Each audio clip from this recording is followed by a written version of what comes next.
Sen jau ir garām tie laiki, kad mobilo tālruņu industrija tiecās pēc aizvien mazākiem ierīces izmēriem. Nākot klajā pirmajiem viedtālruņiem ar skārienjutīgajiem displejiem, palika skaidrs, ka jo lielāks displejs, jo ērtāk šo ierīci izmantot. Protams, nepārspīlējot. Šobrīd mūsu studijā ir viens no lielākajiem viedtālruņiem, kādu jebkad esam apskatījuši – Sony Xperia Z Ultra. Pirms ķeramies pie pārējiem ierīces tehniskajiem parametriem, pirmais, kas ir jāpiemina, noteikti ir tās displejs. Tā diagonāls garums ir 6,4 colis un tas attēlo 1920 x 1080 pikseļus, jeb šo flagmaņiem ierastā Full HD izšķirtspēju. Salīdzinot ar citiem viedtālruņu displejiem, kā piemēram Xperia Z1, arī šis ir triluminus displejs, kurš atrodams Sony Xperia Z1, attiecīgi nodrošina patīkamāku krāsu gaumi. Šī displeja maksimālais gaišuma līmenis ir nedaudz tumšāks kā mazākām ierīcēm, kas ir visnotaļ loģiski. Ja Sony atļautu šādam displejam šādu displeju uzgriezt vēl gaišāku, tad 3000 mAh akumulators izbeigtos visai ātri. Sony gan ir sagatavojuši nevis vienkārši milzīgu viedtālruni, bet piešķīruši tam arī savu pievienoto vērtību. Atšķirībā no citu ražotāju lielajiem viedtālruņiem, šī ierīce atbalsta nevis vienkārši irbuli, bet varam izmantot parastu pildspalvu, lai veiktu dažādas darbības, kā arī pierakstus. Tas būs īpaši ērti, lai zīmētu skices vai veiktu dažādus pierakstus savā rokrakstā. Par ierīces lietošanas ērtību, es domāju, komentāri būs lieki. Tas būs atkarīgs no katra lietotāja paša personiskās pieredzes.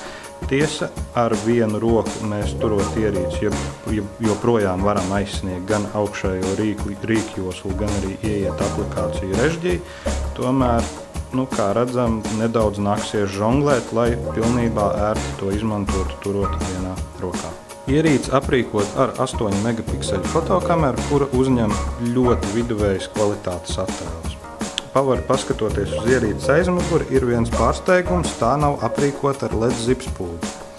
Viesojoties IFA izstādē, man bija izdevība pajautāt Sony pārstāvjiem, kāpēc tad viņi nav izvēlējušies Xperia Z Ultra aprīkot ar zipspuldi. Viņu atbilde bija tāda, ka šajā ierīcē fokus ir uz tās izmēriem, nevis uz kameru, attiecīgi zipspuldes nav vajadzīga. Mūsuprāt, gan prātīgāk būtu šādu ierīci jebkurā gadījumā aprīkot ar zipspuldzi, jo tomēr liela daļa lietotāju to izmanto nevis attēlu uzņemšanai tumsā, bet gan kā lukturīšu aizstājēji. Lietotāja interfeisa pārsteigums nesagādās. Tas pats Sony interfeis, kādus atrodam arī šī ražotāja mazākos viedtālruņos, tiesa, tas nedaudz pielāgots Xperia Z Ultra izmēriem. Attiecīgi vienā displejā ietilpst vairāk ikonu.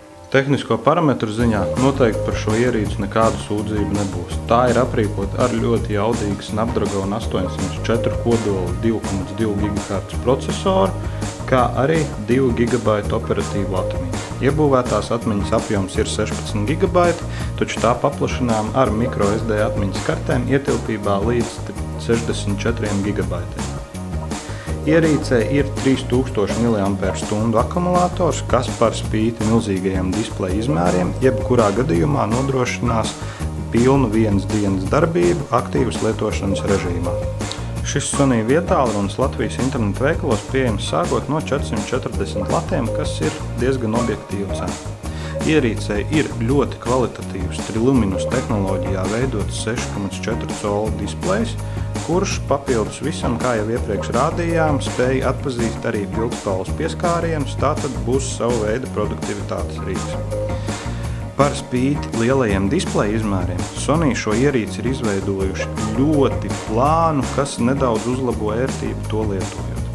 Kā ierīces mīnus jāmin ļoti vāja kamera priekš šādas klases telefona, kā arī tā nav aprīkota ar iebūvētu LED zipspuldi.